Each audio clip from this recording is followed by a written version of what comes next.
Nordicus. 안녕하십니까, 루크입니다. 오늘 드릴 말씀은 한국 사회의 배려와 관용이라는 이야기를 드리도록 하겠습니다.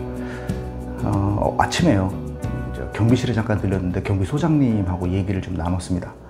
그 이유는 그 밥상 때문이었는데, 저희가 한국에 오고 나서 아이들이 그때 초등학생이었기 때문에 그 아는 이웃이 이제 뭐 한국에서 쓰는 이렇게 접었다 폈다 하는 밥상 겸 뭐 책상 겸 그런 상이 있잖아요.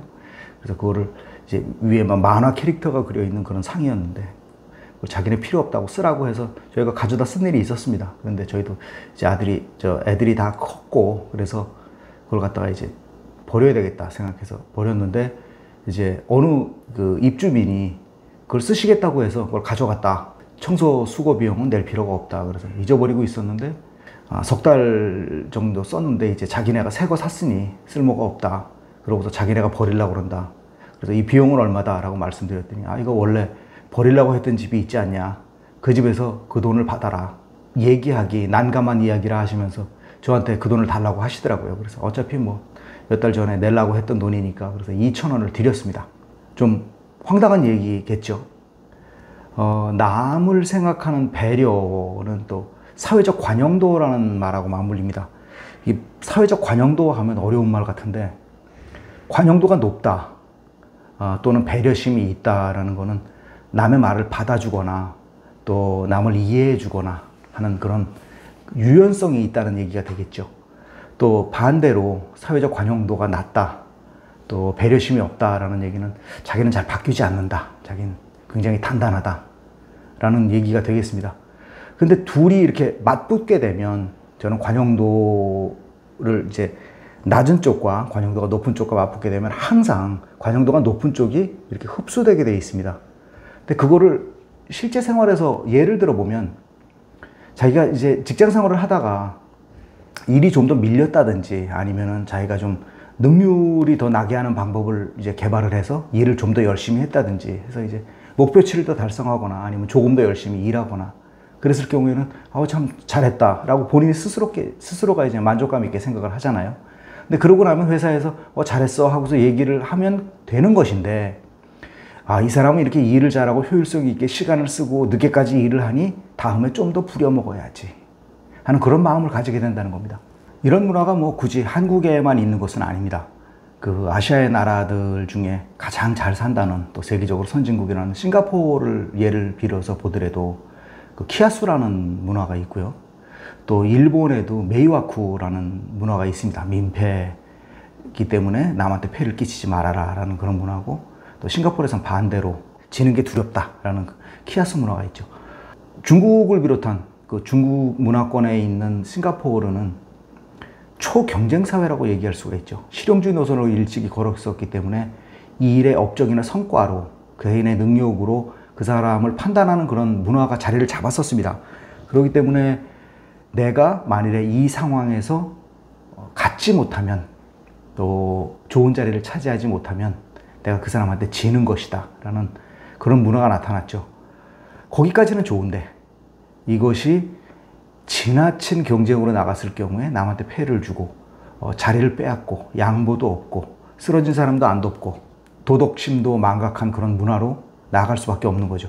물론 일본이라고 해서 또 한국의 고소득자들이나 또 고지식인들이 사는 마을이라고 해서 마음속으로 절대로 남한테 폐를 끼치지 않고 산다는 그런 종교인의 마음을 가지고 있다는 얘기는 아닙니다. 인간의 본성이 물론 다른 사람의 것을 빼앗는 것보다도 자기가 먼저 가지려고 하는 것이 본능이기 때문이겠죠.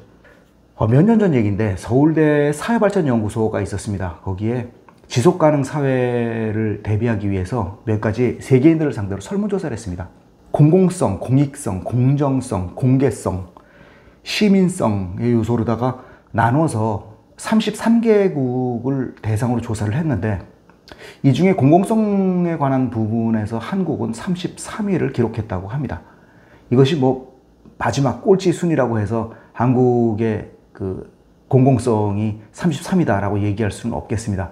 그 표본의 오차도 있을 수 있고, 또 한국에서 생각하고 있는 그 마음이 어느 정도냐에 따라서 달라질 수 있겠습니다만, 그 평균보다 아래다라는 것은 확실한 것 같아요. 그것보다도 더 놀라운 것은 그 중에서 자식들에게 관용을 가르치겠다고 대답한 부모의 비율이 조사 대상의 62개국을 조사를 했는데 그중 62위를 기록했다고 합니다. 이것도 거의 하위권의 순위죠. 아까 같이 좀 더 좋게 봐주려고 해도 평균보다 많이 미치었다는 얘기입니다. 이 중에서 네덜란드는 관용성을 가장 중시했고요. 또 독일은 경쟁, 그런데 함께하는 연대의 경쟁이다 라는 것을 강조를 했네요. 미국은 경쟁하지만 평등하다 라는 것을 강조를 했고, 한국하고 일본은 같이 경쟁만을 꼽았습니다.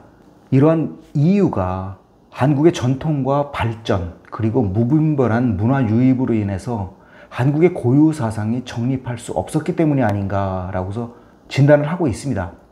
또 한편으로는 한국의 집적화 시기가 굉장히 짧았잖아요.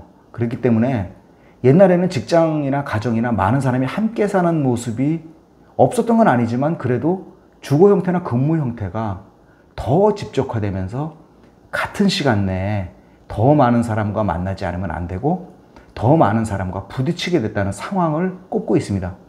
이런 세계 문화에 대해서 이것에 관해서 북유럽을 논하고 미국을 논하고 다른 것을 논하기 이전에 한국에서 먼저 생각해 봐야 될 것이 이것을 고쳐나가고 개선을 하고 하는 것보다도 이것은 문화 발전 과정에서 자연스러운 일이다. 그런데 이것을 좀 더 우리가 완충작용을 하면서 발전시킬 수 있는 길은 그 상황에 맞게 한 번 더 생각해 보라는 그런 얘기와도 마찬가지라고는 생각이 듭니다. 너무 빨리 달리느라고 정신이 무엇인지 도덕이 무엇인지 예의가 무엇인지들이 다 빠진 건조한 더 이상 선진국으로서의 의미는 더 이상 없지 않나라는 생각을 하고요. 조금 더 덜 가진 것 같지만 다른 사람과 같이 가는 그런 옛 시절이 더 좋은 날이 아니었나라는 생각도 한편으로 생각해 보고 있습니다. 감사합니다.